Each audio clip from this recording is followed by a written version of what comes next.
हमें apartment bye करना चाहिए, शॉप बाय करनी चाहिए, या फिर हमें कुछ प्लॉट बाय करना चाहिए। बहुत ज़्यादातर चीज़ें हैं अमंग ऑल दैट मेंशन जो कि इस वीडियो में इंशाल्लाह क्लियर करेंगे। अस्सलाम वालेकुम व्यूअर्स, इस Junaid Rafiq my group CEO आपके साथ आज एक बेसिक क्यूरी और क्वेश्चन जो हमें ओवरसीज क्लाइंट्स की तरफ से स्पेशली आता है जो इस मार्केट में बैठे नहीं है, जिनको इस मार्केट का आइडिया नहीं है कि आजकल ट्रेंड में जा रहे हैं हाई राइज। क्या हमें प्लॉट बाय करना चाहिए, क्या हमें अपार्टमेंट लेना चाहिए, या हमें कोई कमर्शियल शॉप लेनी चाहिए, या कोई आईटी वाला फ्लोर लेना चाहिए। तो इसके ऊपर आज एक तफसीली डिस्कशन करेंगे। पहले तो आप लोगों को बताता चलूं कि आज से अगर हम 3 साल पहले 4 साल पहले जाएं तो अपार्टमेंट्स का बहुत कम ट्रेंड था, लेकिन अब लोगों ने इसको एक्सेप्ट किया है लाहौर के अंदर भी। और अब एक huge amount of people are investing in apartments and high rise projects. लेकिन कंफ्यूजन लोगों के दरमियान ये है कि बेहतर क्या है।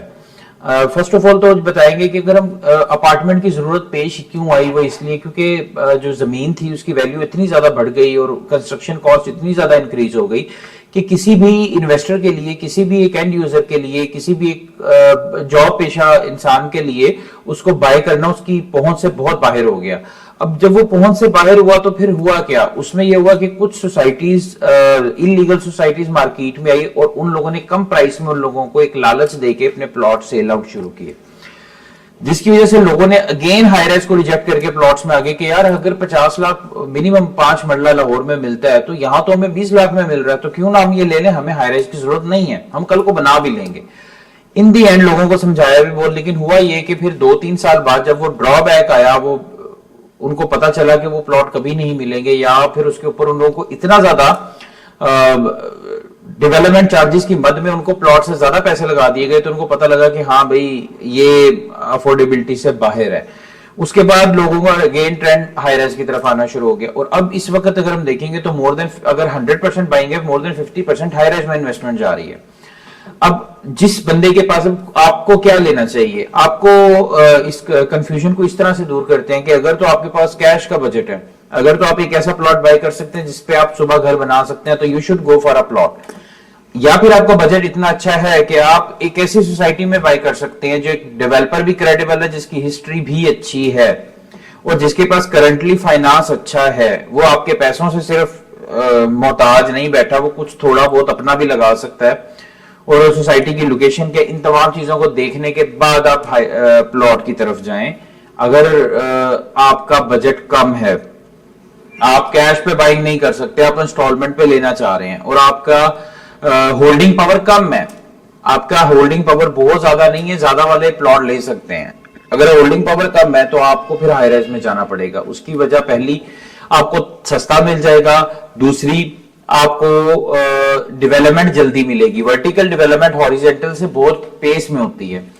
और तीसरी वजह यह कि आपको रिटर्न जल्दी मिल जाएगा, आपका होल्डिंग पावर कम है, आप यहां पे लें। और नंबर 4 सबसे ज्यादा अच्छी रीजन जिसकी वजह से हम रिकमेंड कर रहे होते हैं वो ये कि अपार्टमेंट या शॉप वो आपके लिए बहुत ज्यादा सेफ होती है। अगर आप अच्छे डेवलपर के साथ काम कर रहे हैं तो वो जो आपका पेमेंट प्लान है, बिफोर द पेमेंट प्लान आपको हैंड ओवर कर देगा और आप उसको रीसेल कर सकते हैं, आप उसको रेंट आउट कर सकते हैं। वो पड़ी हुई चीज नहीं है कि जिसको आप ऐसे पड़े रखें, आप उसको मंथली वेजेस पे भी दे सकते हैं, आप उसको फर्निश करके पर डे वेजेस के ऊपर भी एज एन होटल ऑपरेट कर सकते हैं। तो तमाम ऑप्शंस आपके पास मौजूद होती हैं अगर आपको प्रॉपर कोई गाइडेंस देने वाला इंसान हो तो। और अगर आपके पास फ्यूचर में ये ऑप्शन, आप ओवरसीज हैं कि आप पाकिस्तान मूव करें कल को, और आप ऑब्वियसली जब पाकिस्तान आते हैं आपको जॉब तो यहाँ पे नहीं मिलेगी, यहाँ वालों को नहीं मिल रही, आपको क्या मिलेगी, तो आप लोग बिजनेस ही सोच के आते हैं। तो फिर आपको उस माइंडसेट से ऐसा कमर्शियल यूनिट लेना चाहिए जिसके ऊपर आप लोग आके फ्यूचर में बिजनेस भी कर सकें। एक ऐसी सोसाइटी, एक ऐसा शॉप, एक ऐसा एरिया आपको बाय करना चाहिए इन्वेस्टमेंट के लिए जिसमें कल आपने जो भी माइंड में बिजनेस सोचा है वो कर सकें। और अगर आपका बजट ज्यादा है तो उस आप कमर्शियल शॉप के साथ 2 या 3 यूनिट खरीद सकते हैं, रेजिडेंशियल के भी, जहां से अपने किचन के लिए एक फिक्स एसेट आपको फिक्स अमाउंट आ रही है, उसको आप रेंट आउट करें और उसके बाद अपना कमर्शियल के अंदर बिजनेस रन कर सकते हैं। अगर आप लोगों को अगर मजीद कोई क्यूरी है इसमें, इस वीडियो से रिलेटेड, आप को अभी भी समझ नहीं आ रहा कि आपको किस एरिया में जाना चाहिए, आपका बजट कम है, ज्यादा है, आप ऑन स्क्रीन पर मुझसे कॉल करके अपने पेमेंट प्लान्स, अपने इन्वेस्टमेंट प्लान्स को डिस्कस कर सकते हैं और उसके बाद प्रोसीड भी कर सकते हैं। Thank you so much for watching the video. अपना ख्याल रखिएगा। अल्लाह हाफिज।